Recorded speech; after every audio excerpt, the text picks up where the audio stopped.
different people get affected in the same way for different reasons, and different people get affected differently for the same reasons and different reasons. And one person's ADHD does not look like another one's necessarily, and that can make you wonder.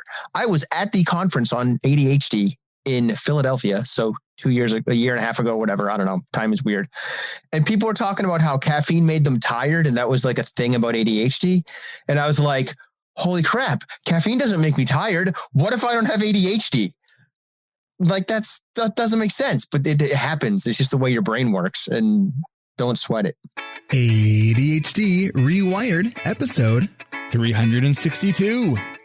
This is the podcast for those of us with really good intentions and a slightly wandering attention. I'm Eric Tivers. I'm a licensed clinical social worker by training and a coach by design. I'm your host, and I have ADHD. ADHD Rewired is more than just a podcast. We are a community. We are wired for connection, and you are not alone. Go to ADHDrewired.com to learn how you can join us in our free secret Facebook group. Get additional resources for every episode, including links to any resources we mention on today's show. You can support us on Patreon, sign up for our email newsletter, you can request podcast postcards to distribute to your clients and support groups, and you can learn all about our intensive online video-based coaching and accountability groups. You can do all of this at our website, ADHDrewired.com. We know that starting is the hardest part, so let's get started.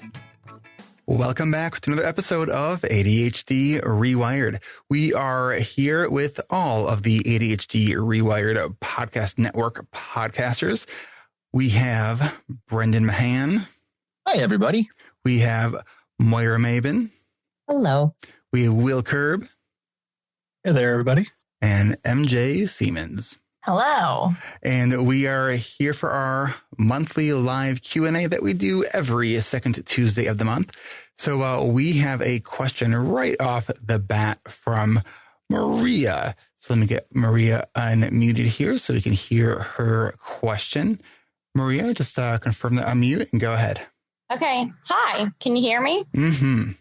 Okay. I was just welcomed into the Facebook group, and you were doing a video, and one of the things you said was you're unemployable. I think I said I was proudly unemployable. Okay. So that really resonated with me. I kind of feel the same way about myself. I just wanted to know why you say that. I say that because I have strong opinions and ideas, and I don't always bite my tongue so well. And, I interned in for a school system, because I did when I was in grad school, my focus in social work was school social work, which is schools are extremely political organizations. And, I'm a teacher. All right. So you get it. And so, yeah. I was asked on many of occasions to basically not do the things that I was trained to do because of politics. And that was hard for me to do. So the other, thing is that for me, like it all falls on me. So I'm not going to get fired from an employer. I may have if I do something or don't perform the job that someone's paying me to do, like that one person's going to take their business elsewhere, right? Versus me. So in a sense, it's sort of diversifying my risks of getting fired. So if a client were to fire me, that's one client that were to fire me. Versus if I'm employed through an agency or a school, and if I things like being behind on paperwork might be a thing that would happen. That could get me fired. And so that is one of the big reasons why, because it's hard for me to do things if I don't necessarily agree with what is supposed to be done or how it's supposed to be done.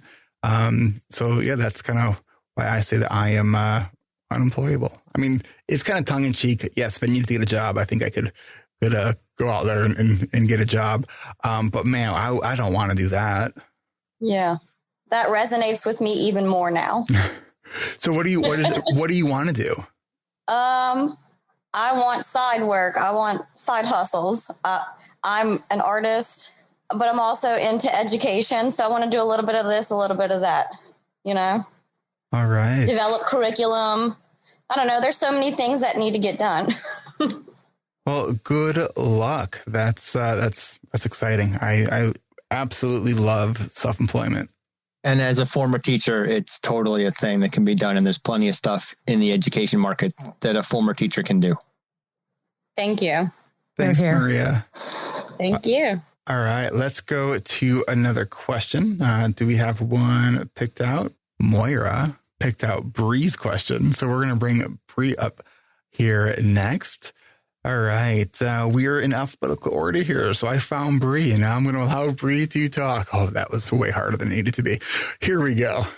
Hello. Hi, Bree. Hi. Happy New Year, guys. Good to see you all again. And nice to meet some of you. I don't know, MJ, I don't know if you saw my comment. Your eyebrows are on fleek. Well, thank you. I really like your eyebrows. So anyway, my question, it's personal, but I hope a lot of people can get something out of it. So the last time I was with you guys was right before I was starting a seasonal job. And thanks to the advice, I kind of made it through, which is great. I remembered what Brendan and Eric said about just take it as learning new skills, even when you want to cry in the bathroom. So that's over and it's a new year and I've had some up and downs and I'm feeling, because I don't have a project or a clear, concrete thing to work toward, I'm feeling really, really stuck. And it's causing me to have not like panic attacks, but like tantrums. And I don't know if this is an ADHD thing or if, I don't know, maybe I have ASD or some other comorbidity, but me obsessed with labels. But I feel like I'm, it's not just being stuck in the moment. It's feeling like not having a lot to live for, feeling kind of purposeless. And I'm wondering what you guys do in order to move forward, because I feel like my first instinct is to just, even when I tried to make a schedule, to just grab on to, whatever's in front of me and instantly react to the stimulus. And quick update, because I know you were giving me some advice, Eric. I did get on stimulant medication. It's, I'm still figuring it out. I might switch to Vyvanse because the highs and lows emotional sometimes a little much for me. But, right now I'm feeling really good. But yeah, it still doesn't really help me so much in regards to when I don't have a concrete thing in front of me, I feel in kind of an abyss. So roundabout. So Brie, let me ask you this, just to kind of, let's bring it in a little bit here. All right. Yeah. So is your question a question of like, all right, what do I want to be when I grow up kind of question, or how do I figure out how to structure my time? It's more how to structure my time and make short-term goals. Because obviously I know you met me, you know what I do. I'm in the entertainment industry and it's a turbulent time right now, but it's more like how to create those short-term goals that you can then structure your time around. Because I feel like I need to structure everything in a way where it's like, this is my passion, this is my obsession. And then. So you really do need something that's sort of seasonal. So you said you're in the entertainment industry. And so, going off the assumption that in somewhere between maybe, I don't know, shortest term, 4 months to maybe a year, like things will be back to somewhat normal. Who knows? And auditions pop up here and there. And, I just got a really big disappointment about a particular role that was the biggest audition in my life. But so I'm dealing with the normal rejection, but also the amorphousness of, okay, there's unemployment right now, so I don't need to rush to get the next survival job. But at the same time, I should be working towards something productively. Does that make sense? Mm-hmm.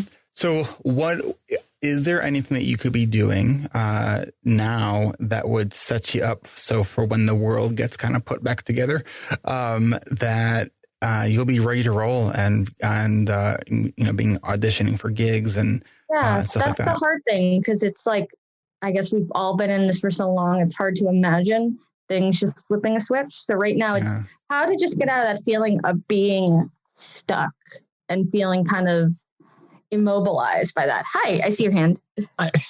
Nobody in the podcast saw it though. So Brendan just raised his hand for everyone, but I'm sure you all already figured that out. I was just being subtle. So maybe flip it around in how you're looking at stuff, right? And instead of what do I want to do? It's almost feeling like, what should I be doing? And that feeling is very pressuring. And what do you do with that, right? So what about looking at it this way? What is the problem that you want to solve? And not necessarily your personal problem, but like, is there a big picture problem that you would like to, and I use the word solve loosely, like a problem you'd like to address in some way. And then circling back to our conversation the last time we spoke, because I remember it, yay, working memory. Yeah. What are the skills that you would need to have to address that problem? And then get those skills with seasonal stuff, with side gigs, by reading and learning and studying or whatever that looks like. But think of it as a skill building scenario right now, as opposed to what should I do? Yeah. And in the process of building those skills, you'll end up doing something because you'll need to execute on those skills at some point. How do you find the motivation? So I'm really good at as all we are, like getting things done in a pinch and acquiring the skill when I need it. Like, for instance, I thought I had an audition for something where I had to get an Irish accent. And I was like, oh, I know how to be on top of this. I know who to talk to. I know how to get this done. But I'm not inclined to be like, oh, well, let me work on this thing if there's not immediate need. And because when there are no immediate needs in my life, I feel kind of purposeless. So it's how do you engineer the urgency? Exactly. Yeah, that's kind of why I said, what's a problem you might want to solve or address, right? Kind of like what pisses you off, and maybe that can be the motivation. And I'll shut up now and let Moira talk. Okay. Thank you. She's so polite because she's Canadian. So Bree, I do remember last time, I can't remember if I was on the podcast then or if I was just listening to it, but in your original question, you mentioned you're starting from zero all over again. And I'm curious if you've noticed the all or nothing in that.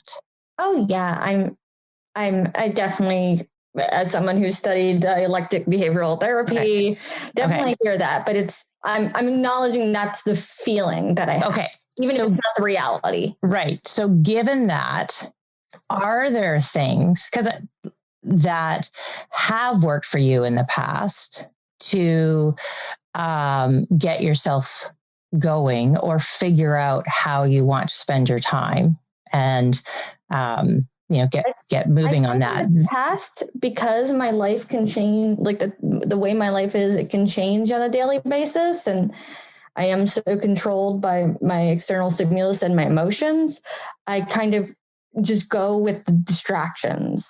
So I feel like I'm never really steering the wheel.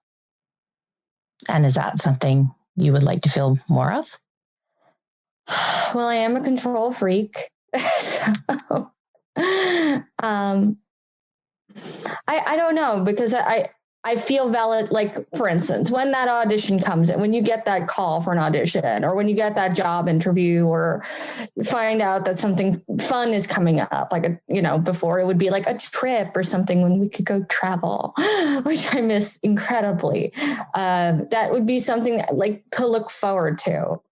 I found that it was even difficult over the holidays. Usually I'm someone who's like, oh, yay, Christmas, fun time, blah, blah, blah. But like, it was definitely not the case this year because I wasn't able to do the things that I usually enjoyed and look forward to. So having the absence of that, short, not just something that gets you up out of bed, but something that, gets you through the week or gets you through the month type of thing. That weird happy medium between the, what am I going to do after I put my pants on, and what am I going to do in the next 5 years? Hey, congratulations if you put your pants on, you guys reminded me to brush my teeth, which is, great, because you were talking about the taste of your mouth, and I was like, ugh. I wonder if there is, by thinking back to what has worked, if you could find something to look forward to and to what has worked. And sometimes it is tweaking it. When I used to be a long distance runner, the signing up for a race was enough. And then over time it wasn't, to keep me running. And so I also love traveling. So I started finding places I could go to. Obviously that doesn't work in this context, but just the idea of taking what's worked for you in the past. And because motivation, we all things work and then they don't work. Yeah. Right? I hear you. And I feel like in the past Bree would have been like, well, let me just do a bunch of things and throw a bunch of shit against the wall. But now I'm finding that there are my actions, especially with my career. So I can't just like do because I have a manager now and she wants to be in the loop. And the idea that I have to check boundaries and filter through makes me feel like I'm in a holding pattern. So it's like, what can I do about myself? So, Bree, you mentioned past Bree. What does future Bree want? Future Bree or a present Bree wants, I could say. Present Bree wants to feel. I'm actually going to say no. What does future Bree want? Because you got to first figure out what future Bree wants to figure out what present Bree needs to do. I think that's something I need to meditate on, actually. And then right there, that's your priority, is identifying that. Yeah. Cool. What's that quote from Alice in Wonderland? Like, which way do I go? And it doesn't really matter if you don't know where you're heading. Yeah. And I think maybe that's what the stuckness comes from, feeling, whoa, that's heavy. Yeah. We hope that was helpful for you. We come back next month and keep us posted. Will do. Thanks, guys. You bet. All right, let's get another question up. And the question is, how do I get over the anger and feelings of being wronged? Super long story. Okay. And it's not a go live. It's just there. Okay. Being tossed out into the ether.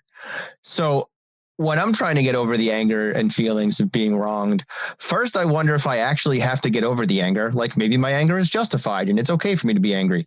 Doesn't mean I want to let it control me and cause me to do anything stupid.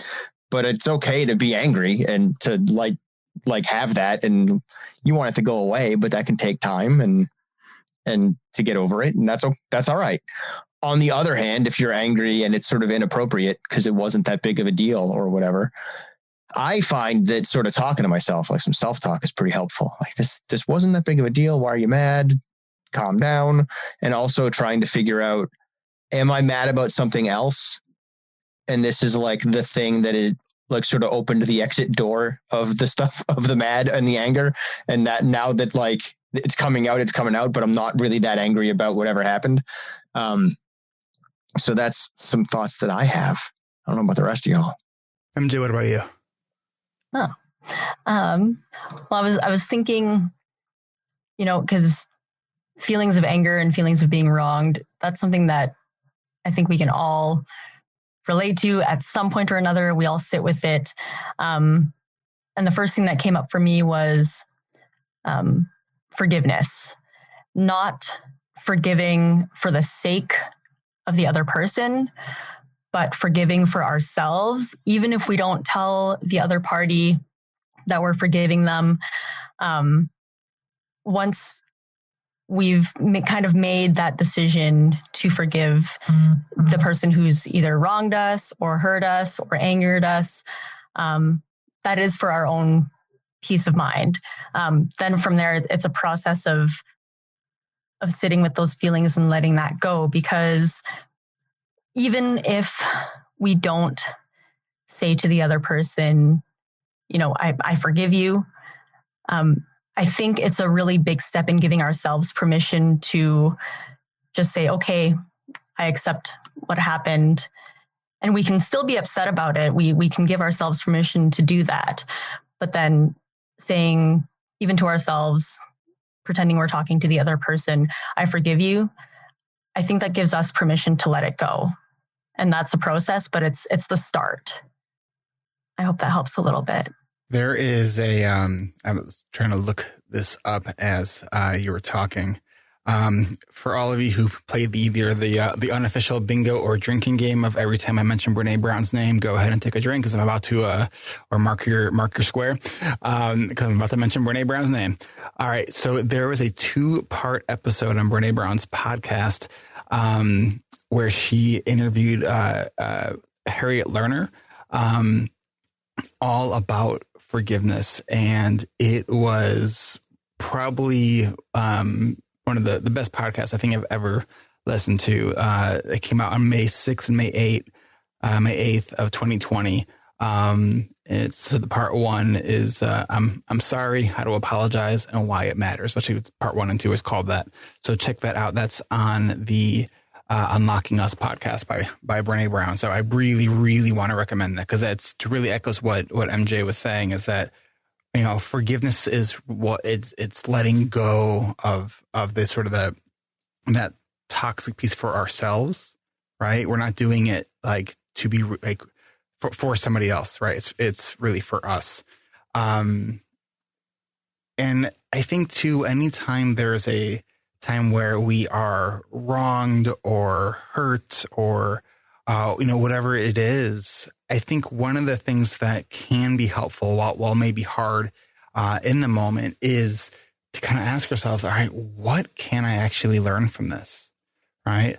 Like, I'm not necessarily someone who thinks that everything happens for a reason, but I do like to find reason in things happening. And so I like to make reason for why things happen. And so, because I think that as sort of story making human beings, we kind of need those stories.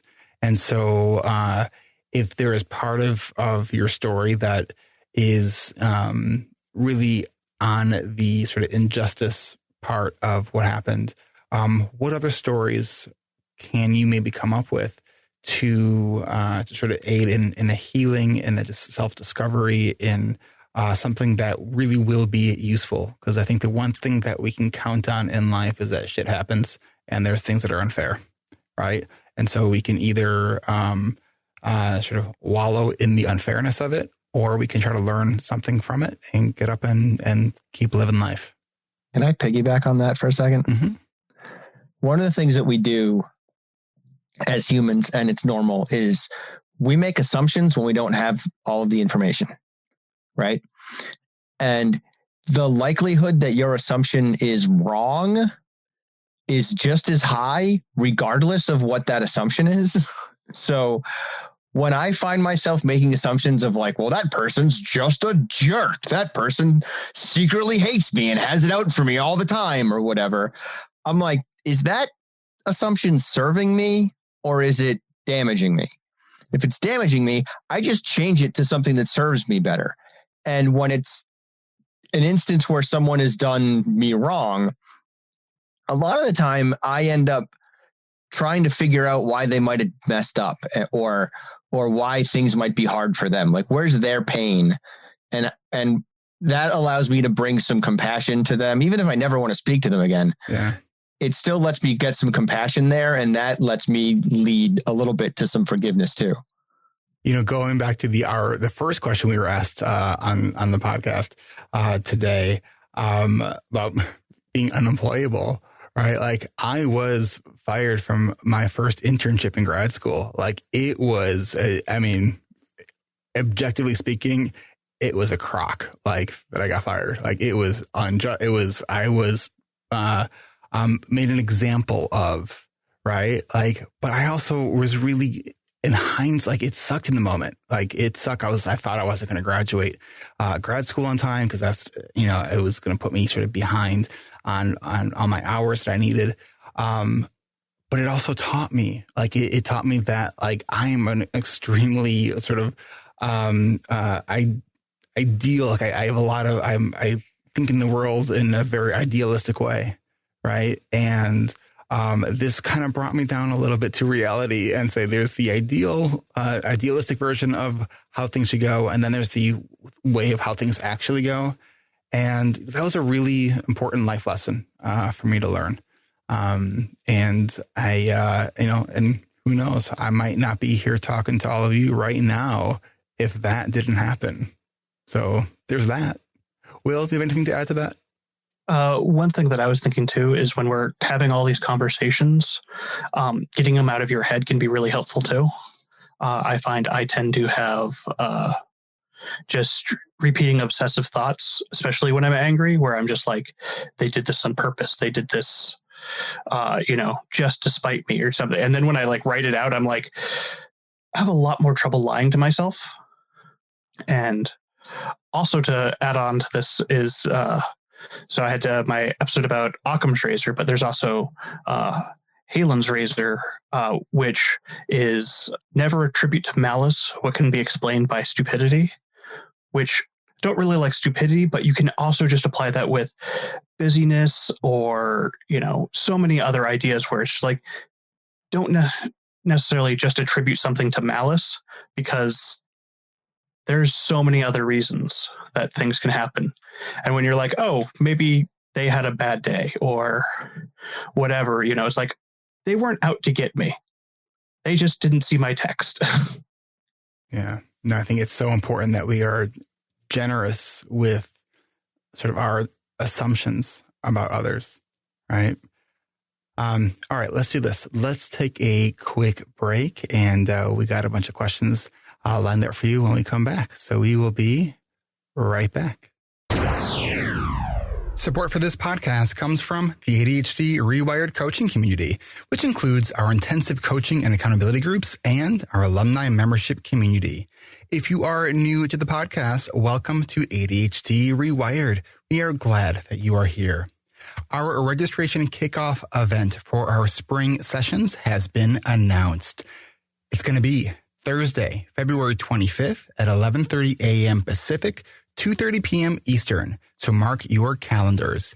If you are on the spring interest list already, you received an email last week with steps to complete in order to register. You will watch a short 30-minute presentation, take a quiz, and record a very short 45-second video. Seriously, it does actually need to be 45 seconds. We will send it back if it's not.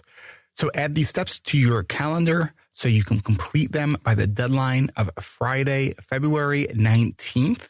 That's Friday, February 19th. If you are saying, wait, what? I don't think I'm on the list. No worries. Go to coachingrewired.com and click on the green button. We will send you the email with all the information you need. Remember, registration is by invitation only. Listen to this current community member and coaching graduate.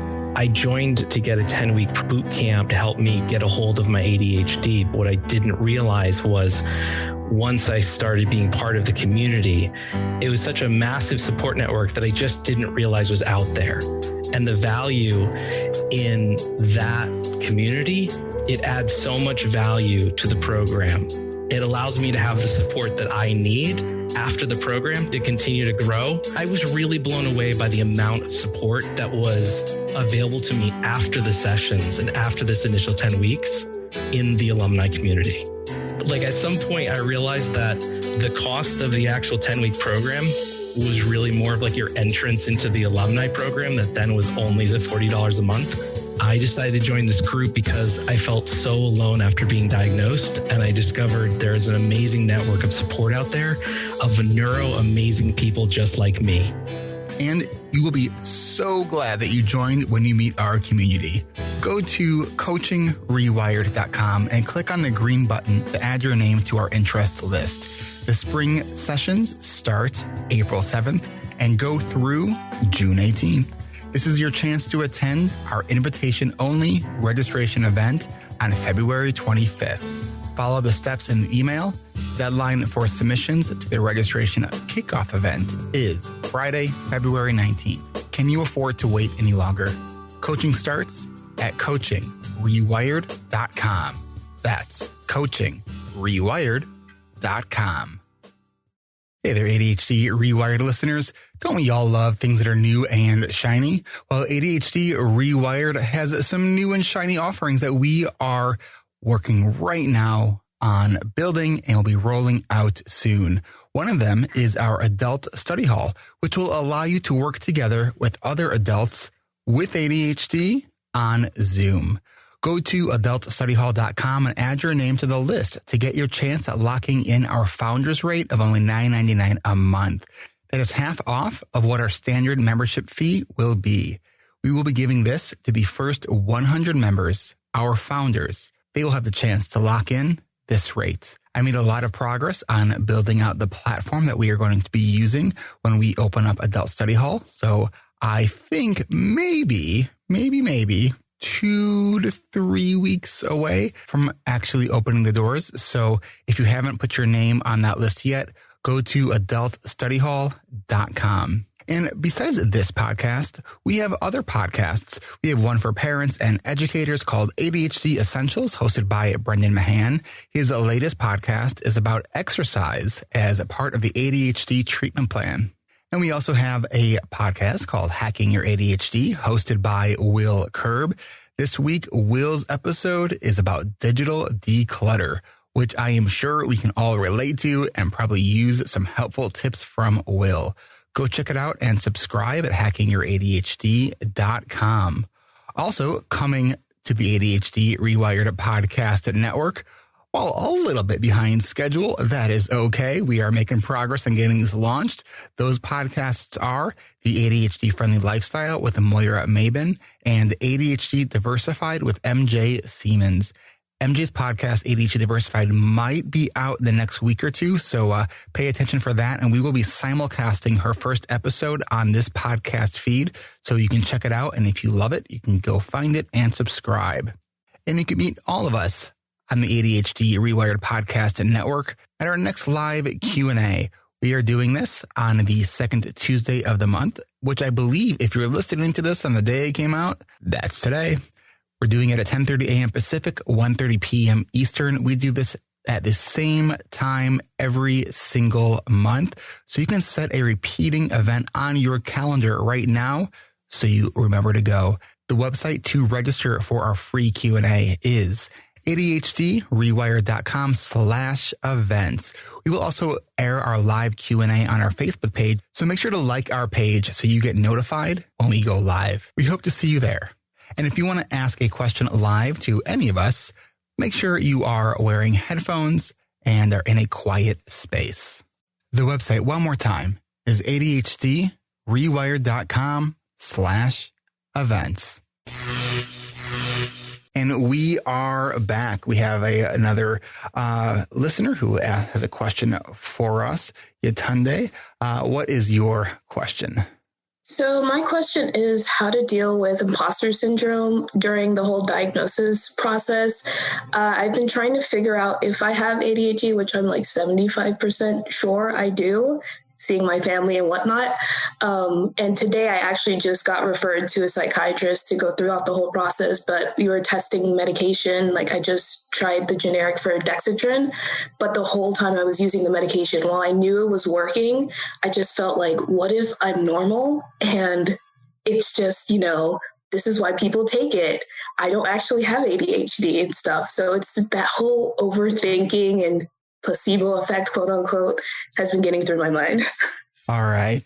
So I think that imposter syndrome piece around diagnosis is so common. Moira, did you ever experience that? Yeah. Oh, completely. And even in I was diagnosed 3 years ago. And I think part of it can be the fear of being wrong again. Mm-hmm. All right. And then let me check in with everyone. Brendan, did you ever feel that? Yeah, I felt that after I got diagnosed and had been an ADHD expert for years. And Will, what about you? It's definitely was a lot stronger when I started, and it still comes up occasionally. I'm like, ooh, maybe I've just been faking it the whole time. And MJ, what about you? Still there. And let's ask people in the chat if you experience that. Just write yes in the chat, and we'll just let people know how many people are responding to that. Yeah, we got yes, no, yes. We got what was the question again? And a yes. Yeah. So I too, I think I talked about this a while back when I went in for a sleep study a number of years ago. There was this underlying concern, oh my God, what if I actually have a sleep disorder and I don't actually have ADHD. Like, what am I going to do next? Right. But I didn't have a sleep disorder and I do still indeed have ADHD. And, even, self-awareness and acceptance are like huge core values of mine. That creeps into my mind too. Right. They like, well, what if, it's something else? Well, and to go off that idea too, one of the things that really helped me is like, what if I don't have ADHD, but I'm doing all these things that help me anyways for no reason? Oh, maybe I should just do the things that help me, and the label doesn't matter as much. And then just being able to like, oh, these are good things for me to do regardless, made it easier for me to be like, okay, well, I guess that's okay. And it kind of made that fear go away a little bit more. Brendan? Also, like it's going to happen. Like it's sort of a normal phase of looking into your ADHD in the same way that when you get the diagnosis and then you become more aware of the ADHD, all of a sudden it seems like it got worse, except that it didn't. You're just more aware of it. Like it's the same kind of stuff. It's all just the nature of the beast. And ADHD is weird and doesn't make sense. And it like different people get affected in the same way for different reasons, and different people get affected differently for the same reasons and different reasons. And one person's ADHD does not look like another one's necessarily. And that can make you wonder. I was at the conference on ADHD in Philadelphia. So a year and a half ago, whatever. I don't know. Time is weird. And people were talking about how caffeine made them tired. And that was like a thing about ADHD. And I was like, holy crap, caffeine doesn't make me tired. What if I don't have ADHD? Like that doesn't make sense, but it happens. It's just the way your brain works, and don't sweat it. Yeah. Right. Part of the reason why I'm doing the ADHD friendly lifestyle podcast is because I was doing all the things, having no clue besides medication that I had ADHD, and they were helping. But until I knew I had ADHD and medication, but also knowing why I did things, I wasn't really able to make it work. So it is part of the piece in figuring it out. But there was something else, and I also can't remember that. So, I know what it was. For women, the fact that we have a month, females have a monthly cycle, and that's going to really impact ADHD symptoms. So when you're going to see a clinician, if it's in the first 2 weeks of your cycle, you're going to present very differently than in the second 2 weeks of your cycle. And that's why on days when people who take medication wake up and they're like, what, my medication, did I take it? It's not working today. And it's because of our estrogen levels. So there's just lots of things that can mess with your head. But the more you know about it and the more you understand, you realize that it's these things that. I wish I had that sound effect for the more you know, the more you know, do. Wow. And to Moira's point, especially, for girls and women with ADHD, we really internalize a lot of the stuff that we go through, and it does present differently. And to Brendan's point, right, one person's ADHD will look different from another's. And I guess it's kind of hard to say, if we have like maybe one or two people with ADHD who are friends, if we have one or two friends who have ADHD, we can't just use them as the litmus for how we have ADHD, right? Because everybody's going to be so different and have different coping mechanisms at different times. There's that saying that I think first came from the world of autism, that like if you met one kid with autism, you've met one kid with autism. Like this thing can be true for kids and adults with ADHD. Like the whole like sort of neuro divergence. We just all present differently because it is not like a yes or no thing. We're talking about clusters of symptoms. And if you're looking at the sort of the childhood diagnosis of 6 out of 9 symptoms of either hyperactivity and impulsivity, or 6 out of 9 symptoms of inattention, you can have a combination, a permutation of 64,000 different combinations of those symptoms to come with a diagnosis. So there's a lot of variety of ADHD. Was that helpful for you? Oh, definitely. I'm definitely an overthinker, and like this has helped me process the whole situation. So the fear has like lessened tremendously, and I think I'm gonna just reframe my thinking about it.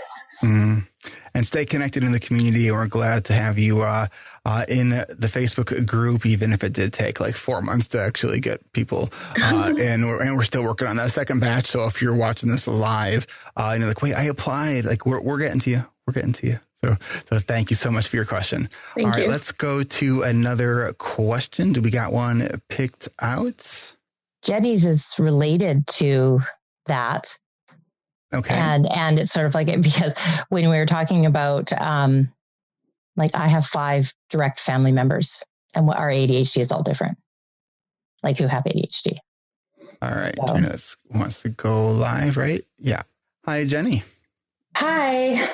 So my question is basically if you think that like neurodivergent conditions, whether that's ADHD or like autism spectrum, really run so deeply in families as we think. And if so, if you have any thoughts about how that affects family dynamics growing up, especially if nobody is diagnosed until the children are adults. Oh, I love it. Like this could be not even just a full episode. This could be like a full like series. This question. Yeah. Oh man, is it a great question? So yes. I mean, just speaking alone for ADHD, we know that it is the most heritable condition there is, right? And it is so common when we see someone in a family who has, whether it's ADHD or autism, that a lot of these sort of related disorders appear, highly in families. When I used to do clinical work, I always sort of go from the stance of not like, do mom or dad have it? Is which one? And then I'd have to sort of through my work kind of figure out, okay, if they don't have it, where else is this coming from? Because we know that it is highly heritable, but also like family systems are like they interact in such sort of inter kind of related ways that there's also like sort of systems of communication and how people relate to each other. It's not uncommon that I'll hear that like, well, this isn't that abnormal. Like everyone in my family does this. It's like, Different family members also have different ways of coping with it, both positively or negatively, willingness to know about it, but also when you have some people who don't have ADHD, either parenting or children, that impacts their relationship. And if you have parents who are inattentive and children who are more hyperactive or more emotional, then it's still, even if that feeling of disconnect or being different, even though everybody has similarities, that can still happen. So it still is quite, especially, and then when if they're diagnosed until late, as I saw in the chat, the level of trauma for people, the higher intelligence of women, because they tend to internalize and also hide because of the gender societal expectations. So if it's the female family members, that can really impact on health and well-being. I think the undiagnosed piece too, I think you see a lot of complex PTSD, and which, is maybe arguably the root of so much mental illness. So I think that's something also to look at as well. And not just familially, but society is affected by this, right? Like you want to start looking at poverty and executive functioning challenges. That's a straight line. Like that's a straight line. And it's bigger than just systemic within a family. It's systemic within culture as well. And then you bring in complex trauma and mental health issues that leading from that. And then how do you get out of poverty? Like that, all of that stuff is playing or at play in this. Let's check back in with Jenny. Is that helpful for you? Massively. Thank you. But actually the thing that you said about, like the role of undiagnosed stuff. And actually the PTSD element is a really interesting one for me. I won't obviously go into it in my own context, but I definitely feel like having gone through my own journey with my diagnosis as an adult and now supporting another person in my family with that and realizing the trends and themes, shall we say, the wide streak of brain stuff in one side of my family, and how that, I think that has probably shaped some really unfortunate relationship outcomes, is really, really difficult to reckon with, but also helpful to have your perspectives. Thank you all. Yeah, and hugely important to begin to recognize this, because, you know, it takes generations. And when we begin to become more and more aware of how these things kind of show up and how and the impact it has, we can start making things different. All right, let's take one more quick break, and when we come back, we got a few more questions to answer here. So we will be right back. Support for ADHD Rewired comes from patrons who support us over on Patreon. Ad-free episodes are finally here for all of our patrons who give $5 a month or more. You could be listening to this podcast without these ads on your podcast app of choice, unless that podcast app is Spotify. At least right now, that is the case. If you want to get ad-free episodes on your podcast player, go to ADHDrewired.com/Patreon, and you become a member at the $5 a month level or more. Click on My Membership, and then you'll see the RSS option. Just follow the directions there, and if you have any questions, let us know. I really do appreciate all of our patrons who support us over at ADHD Rewired. And don't forget that patrons who give $25 a month can join us on the fourth Tuesday of every month for a group coaching call on Zoom at 1 p.m. Pacific, 4 p.m. Eastern. And if you are currently a $25 a month or more patron, if you don't currently have the group coaching call on your calendar on repeat, I want to encourage you to add that to your calendar now so you don't miss another coaching call. And if you give it the $10 a month level, that same perk where you can get the podcasts on an exclusive patron-only podcast feed that shows up on your podcast player, you can also get the recordings of our monthly coaching calls that we do. Those are available for patrons who give at the $10 a month level. Whatever you can give, if you're able to give, we so appreciate that you support us. Let us know that you value ADHD Rewired by going to ADHDrewired.com/Patreon. That's ADHDrewired.com, and just click the Patreon tab at the top of the page. And thanks. And we are back. All right, we have another question here from Rob. Rob, what is your question? So I got diagnosed at 49. I credit that to saying, hey, I made it through 49 years without being diagnosed until everything imploded. But the question is, I've always had an issue where maybe this is a term you guys use. I don't know. I flatten my priority list depending on an emotional response to whatever else comes around. What do you mean by that? So in other words, you'll have a priority list of 1 to 5 items that you're working on. But while you're working on priority number 1, you notice something at your desk. And then you realize that triggers a thought that gets you to thinking about something else. And then that becomes another priority 1 that you have to deal with right now because the emotional response is right now. And you're like, I got to deal with it, right? As opposed to, that's nice, put it on a list, right? So since diagnosis, I've kind of learned about how I react to things a little bit more. Because that's a problem that's plagued me all through my life. So that works for the most part for, so we say, low emotional response items that pop into my realm, right? The problem is when you get a really high emotional response item. And I'm not talking emergencies or, car crashes, stuff like that makes sense, right? I'm talking about, oh, that's so cool, I got to look at that. Or, hey, that's a neat video. Or something else that just, the emotional response just overwhelms. And you totally lose all sanity around the item and you just go and do it anyway. Is it a high dopamine type of thing? I think so. Okay. That's my assumption. I'm assuming that just because I've come to realize how many things I react to based on my emotional response, good or bad, right? Doesn't matter what it is. Like political posts on Facebook are great for getting work done.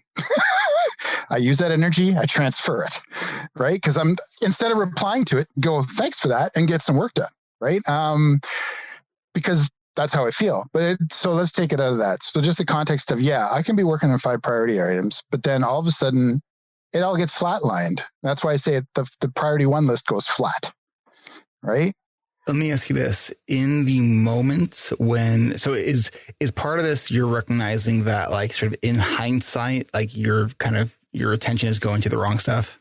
It can, yes. Or basically those tangents changed my priority list. And so a case example, my wife's like, I asked you to do one thing today. You haven't done it. I'm like, I got 20 other things done. That doesn't count for anything? No, because it's not what she asked me to do. It was just while I started working on that thing, all these other things came up and I tangented and worked on them as I was going through things. And by the end of the day, didn't get done. All right. So how to sort of not get derailed once you've identified what your priorities are? And in some cases, I have found techniques to help me with that. Yeah. Tell me what's worked for you so far. Honestly, the best tool I've gotten for getting, so there's a couple factors, getting things out of my head, right? Trello is amazing for that because you can organize whatever way you want and it's available to you whenever you want, like remote or at your desk, and you can write stuff down. So give a case in point, an example, things I have to do in my house, maintenance work or projects, right? So every room's got a list, right? So the easiest way for me to forget about that is I wrote it all down and I don't think about it anymore. So I can walk through the house and not feel the emotional triggers from trying to remember everything that's in each room. They're all written down. I don't care. And I also use that for my day-to-day. Trello is really good for my day-to-day because I can put everything on my to-do list, in progress list, and done, right? And you can specify your work in progress limit that way. So a couple things that I'm hearing. One is possibly the need for a mechanism that sort of serves as interference control. As my friends would say, yes, my interjection, or what is it? Basically, no, Rob, you're not supposed to touch that. Yes. Well, so what can you do to sort of create your own no, Rob, you're not supposed to touch that cue? It's usually, again, with lower emotional response items, I can actually interject myself, right? I can do my intervention of my emotional response and say, hey, how can I use this towards what I need to do, and write that down so I can forget about it and come back to it later, right? It's just a case of literally sometimes when the emotion thing gets so high that I just forget all logic, forget what I've planned to do, forget my interjection measurements. I forget about it all, right? And I just go and do it, and then I get back to going, oh shit, All right, podcast story. This wouldn't be the first customer podcast. True. No worries. So, Rob, one of the things that I have found that I do that's helpful when I'm like just kind of checking in with myself, and if I'm having one of these days where I'm like, man, I'm squirrely today, like I'm just kind of bouncing all over the place. I will use a strategy where, let's say if I'm doing something on the computer, I'll put a sticky note, or 2 sticky notes. One tells me what I am working on, and one tells me what I'm not working on. It just sort of helps me sort of stay present and mindful. And so it sounds like there also is a good level of self-awareness around your sort of emotions and how they sort of intersect with your work. So maybe even as you begin a work task, check in with yourself and maybe just do a very simple, like, where am I at? Like a 1 through 5 scale, kind of make it up whatever way kind of makes sense for you with that. So you can have other strategies to kind of check in. So maybe if something is, you're working on something that's kind of low emotionally reactive or engaging, and what you can do, maybe even having a timer every 20 minutes where it just kind of like cues you to check in. Hey, am I doing what I want to be doing right now? Or am I like 10 minutes on a rabbit hole? Yeah, that's true. I don't do that consistently. That's one of the problems I found. Secondary one, believe it or not, anxiety. When anxiety is present, because either I'm not keeping up with what I should be doing, then it changes the reaction, right? The emotional response is different because now I'm doing stuff that makes me feel less fearful. rather than more fearful, right? So that priority list becomes a completely emotional response. And I've recognized that too now. It's like, you're not getting to that because you're afraid, or you don't want to screw up, or you don't want to have a negative emotional response to that. So that's a different condition entirely, where I have to navigate anxiety to just say, you know what, you are going to feel better to get through it. If you do it, you'll feel better. Right? It totally is also part of, it's kind of what came first, but it's part of a very common sort of composite picture of these neurodivergent brains that we have. It's very rare that we have ADHD and ADHD alone. But Rob, I'm hearing so many things that speak to so many strengths of how you're doing. From just like the nuanced awareness of how you engage with your work, with the tasks, with your priorities, based on how you're feeling. The other thing just to kind of point out, you said 1 to 5 priorities. That's also really, really reasonable. That's amazing. Well, right? Well, you work in the tech industry, you'll be surprised how much agile methodology is like completely ADHD structured. Like it's amazingly well done. Love it. One specific thought, and I know Brendan and Moira have some ideas for you too, I think, that you talk about these different projects that are context specific for different rooms.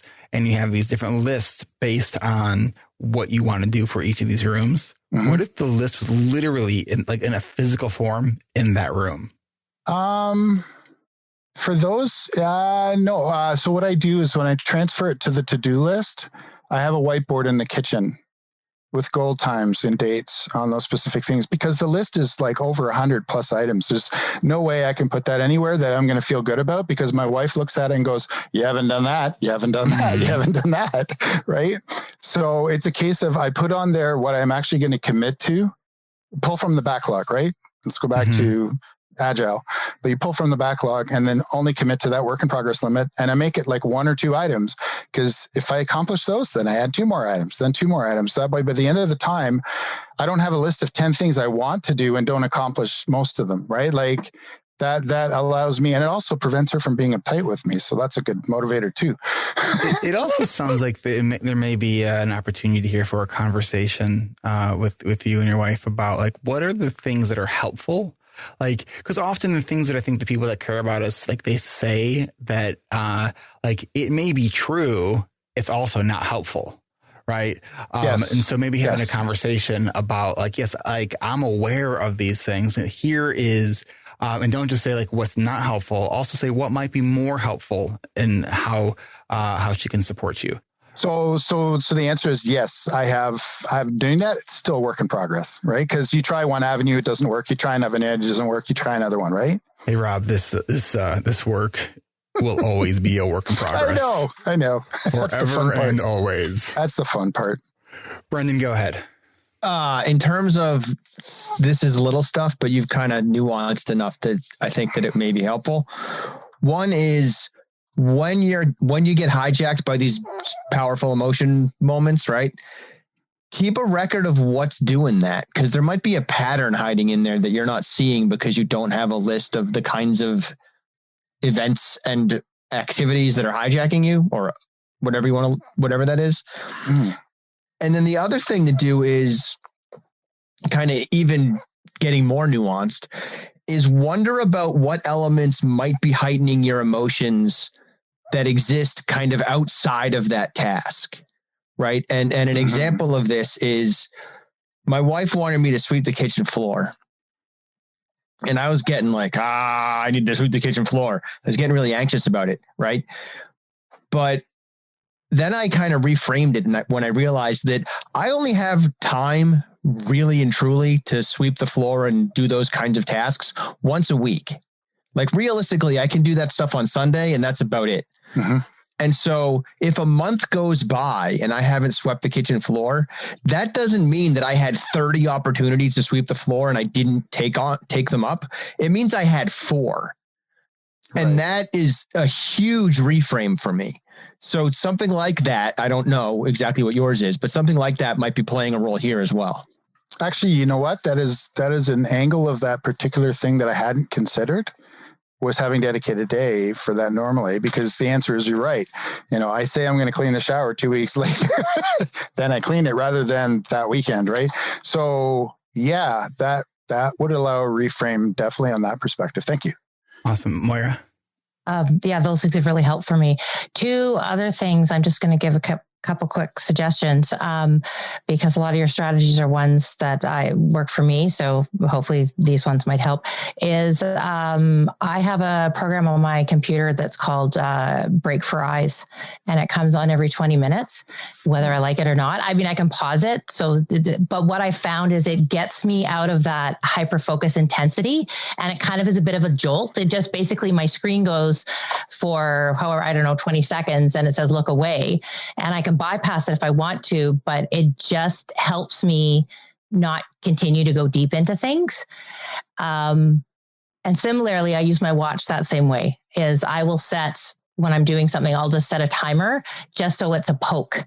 And I use sounds like that. I have an alarm on my clock, the watch, that goes off every hour, just to sort of be like, hey, because 2-3 hours can easily go by and I'm unaware. Oh God. Yeah. I understand that one entirely. Yeah. It's either I'm not focused or look out.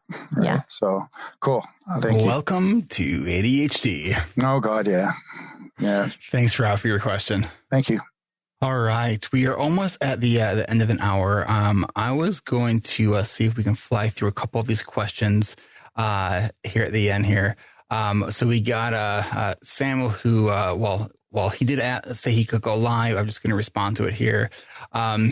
He said he's 36, just diagnosed, recovered alcoholic addict, artist and podcaster. He's considering getting into coaching. Is there a niche for this? For the alcoholic artist, addict, podcaster? Absolutely. There is a niche for us. Right. No, the ADHD and addiction there is a huge comorbidity there. So, go get into it. That's awesome. Cody asked, how much time should I spend exploring a new hobby? And then how much time enjoying the hobby is considered self-care? I tend to be a workaholic. Hobbies are designed to be fun. I think the issue is it's not about the amount of time to a new hobby. It's how much money are you spending on this new hobby that you're going to actually then abandon before you've used it. So, I think that, I think it was 2 years ago, maybe I had a theme for my year that it was because I love work too. And I have some workaholic tendencies that I've have worked on over the years. And so because I love my work and work brings me joy, I also know that I need to have other things that also bring me joy that are outside of work. So, I think it's really important to create goals that are more in the positive instead of so tell yourself what you want to do instead of what you don't want to do. Right. So my theme for that year was to diversify joy by scheduling joy. All right. So maybe that's something that can help you on that. Yeah, Will, go ahead.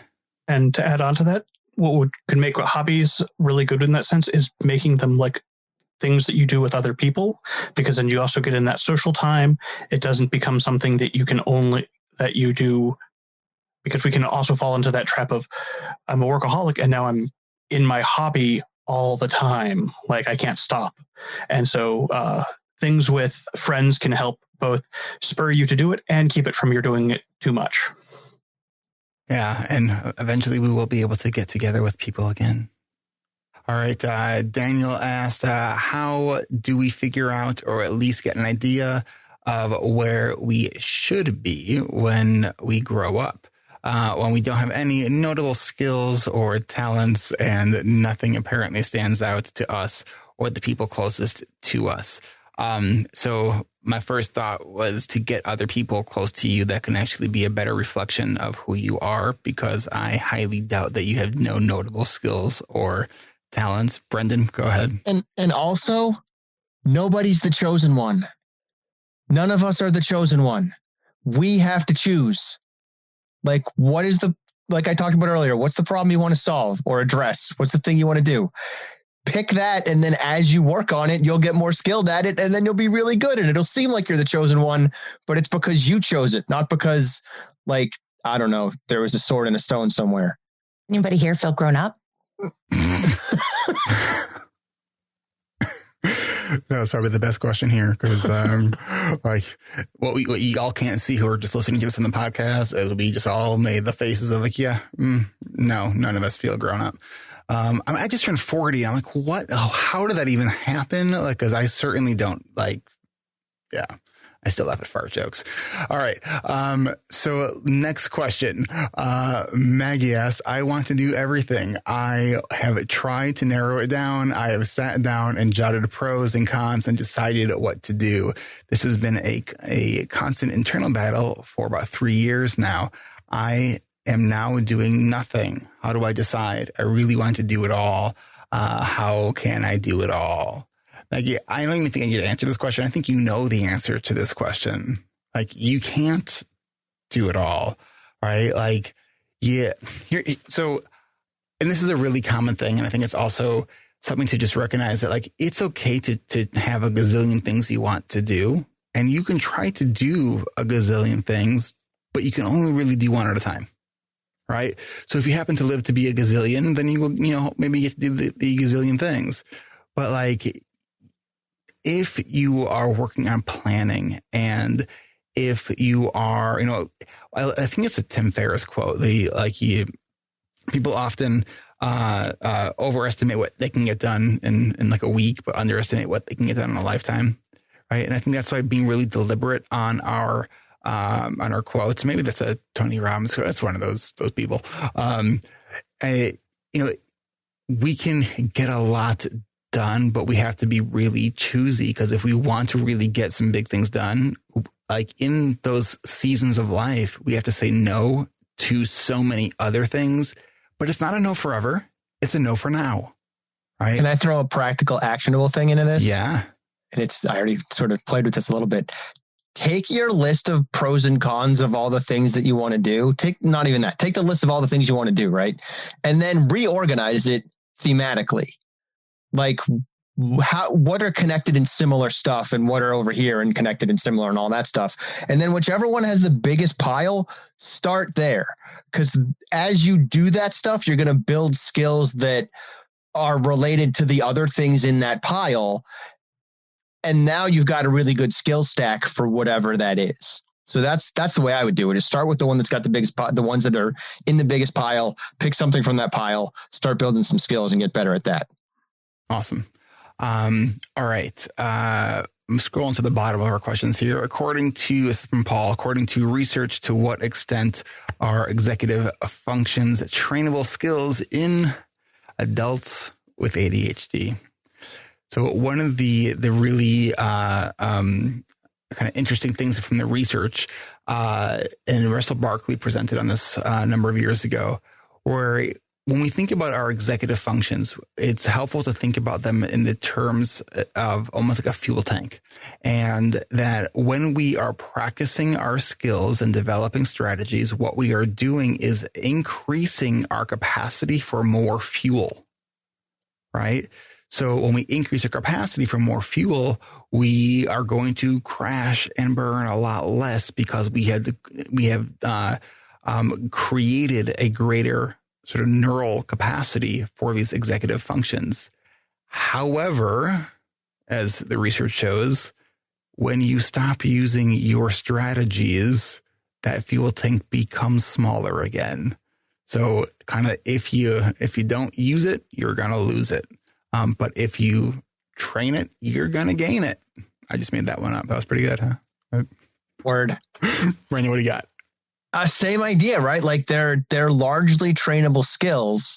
Some like time awareness can be hard to train, but there's strategies we can use instead, like a time timer, right? Like we can use external methods for the stuff that is harder to train. But yeah, just you can train it, you can grow it. That's the deal. All right. Let's do one more here. Moira, I think this is we should probably set a timer for you on this topic. No, I will be succinct. I can be succinct. So, Bria, so Moira, do you feel like your medication doesn't work during your premenstrual time, or have you experienced or intense mood swings on the medication during this time? Go. Okay. So answer to the first question was, yes, I used to. But because I now take 2 different doses of Vyvanse over my cycle, I take one for the first 2 weeks and I take a second one, a higher dose for the last 2 weeks.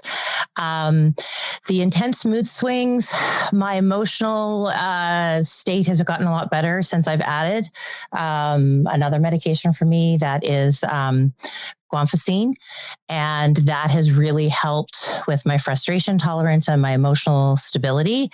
And now I'm also planning my schedule around my cycle. So every week there's a different energy, different thing going on in my body. So I'm learning to respect that and work within that. And that is really helping. So my family all knows when caring week is.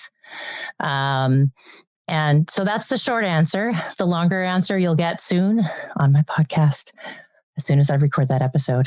That was really succinct. Thank you. All right. So we are going to wrap this one up. Will, actually, I was wondering if you can close this episode for us with a dad joke. Well, I was just wondering if anybody here had read Moby Dick. I mean, I've heard it's a whale of a tale.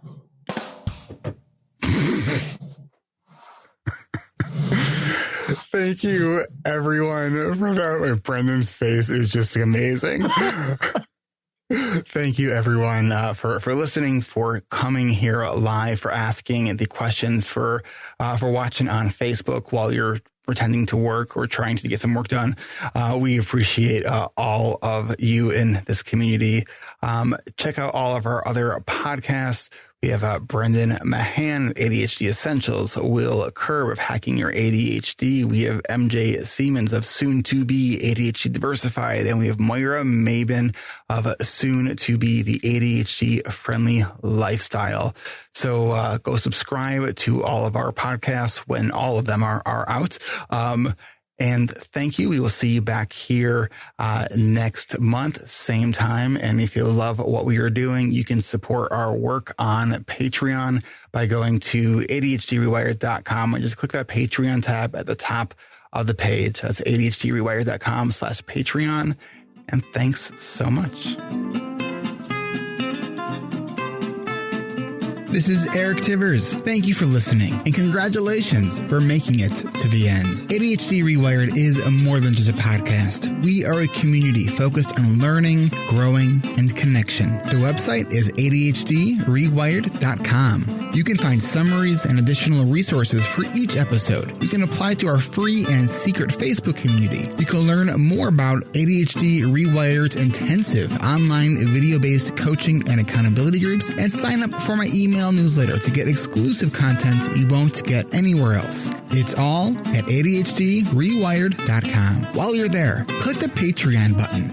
If you're a regular listener and you're still listening to my voice, consider making a monthly contribution by becoming a patron through our Patreon page. If you are able to financially support my work, it would mean a lot. This show is free to listeners, but it is not free to produce. And patrons get really cool perks. You can follow me on Twitter at Eric Tivers. You can like our Facebook page at facebook.com/ADHDrewired. If you're a coach, therapist, or related professional, connect with me on LinkedIn at linkedin.com/Eric Tivers. You can also subscribe to ADHD Rewired on YouTube.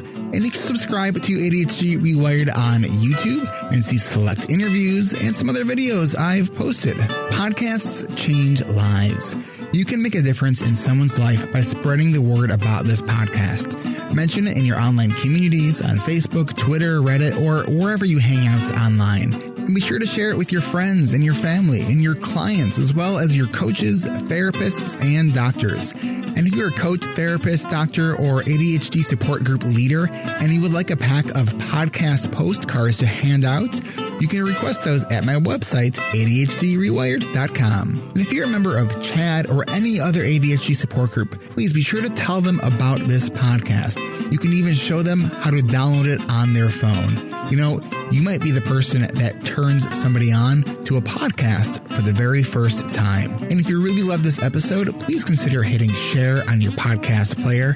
I'm only one person, and I count on you to help me spread the message. One of the biggest things that you can do to support this podcast and to help other people discover it is to leave an honest rating and review on Apple Podcasts, Stitcher, or any other podcast app that accepts ratings and reviews. And don't forget to hit subscribe on this podcast on your podcast app so new episodes are automatically pushed to your favorite podcast app. Looking for more ways to listen and learn? Get a free audiobook and a 30-day free trial at audibletrial.com/ADHD rewired. Not sure where to start? In no particular order. Check out Atomic Habits by James Clear, The Body Keeps Score by Bessel van der Kolk, 10% Happier, and Meditation for Fidgety Skeptics. These are both by Dan Harris. Change Your Questions and Change Your Life by Marilee G. Adams. The One Thing by Gary Keller and Jay Papasan. Procrastinate on Purpose by Rory Vaden. The Four Tendencies by Gretchen Rubin. Do you have trouble asking for help?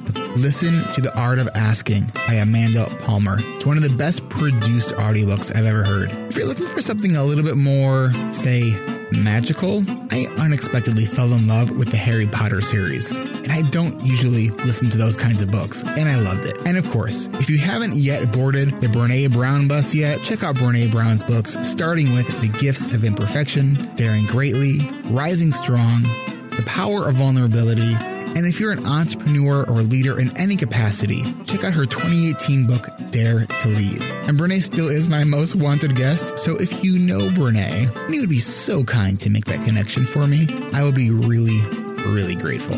You know who else I would like to have on the show? You. Click the podcast tab at ADHDrewired.com and then click the Be a Guest button at the top of that page and schedule a 15-minute pre-interview. This is Eric Tivers, reminding you to keep learning, keep growing, and keep connecting. Self-care is not selfish, and no matter what gets done or doesn't get done, at the end of the day, you are still enough. And no matter how hard it feels, we can do hard things. Thanks for listening. I'll catch you next week.